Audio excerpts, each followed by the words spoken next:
घेऊयात राजकीय बातम्यांचा वेगवान आढावा। रुपाली चाकणकर यांच्यासह 11 आजीमाजी शिवनिका संस्थेच्या ट्रस्टींना एसआयटीनं चौकशीसाठी हजर राहण्याचे आदेश दिले।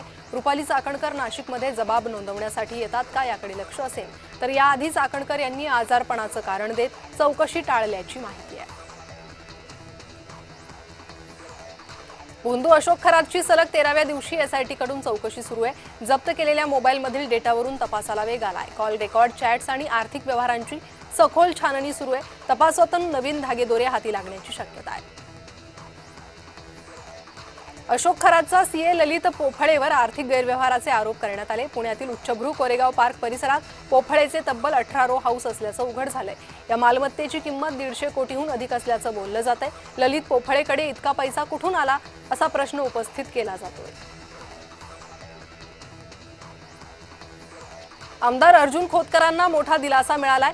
खोतकर यांच्या निवडीला आव्हान देणारी माजी आमदार कैलास गोरंट्याल यांची याचिका मुंबई उच्च न्यायालयाच्या औरंगाबाद खंडपीठानं फेटाळली। या निर्णयामुळे खोतकरांना दिलासा मिळालाय।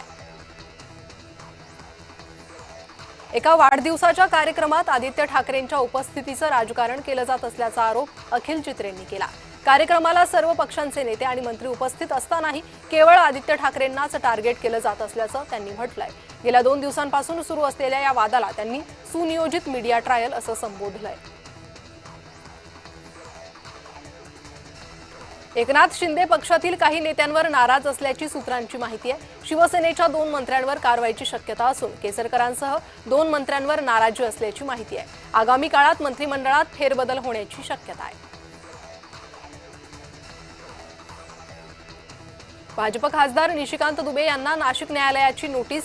मराठी भाषिकांविरोधात आक्षेपार्ह विधान केल्याच्या प्रकरणावरून 7 एप्रिलला नाशिक न्यायालयात हजर राहण्याचे आदेश देण्यात आलेत। मनसे शहराध्यक्ष सुदाम कोंबडे यांनी मानहानीचा दावा दाखल केला होता।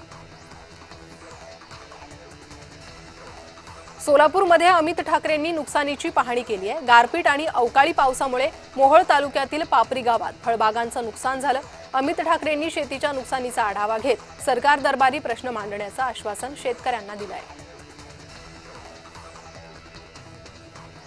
महापालिकेचे आयुक्त भूषण गगराणी निवृत्त होणार आहेत। ते 2024 साली मार्च महिन्यात मुंबईचे आयुक्त झाले होते। गगराणी यांच्या आधी 1989च्या बॅचचे IAS अधिकारी इक्बाल चहल हे मुंबई महापालिकेचे आयुक्त होते।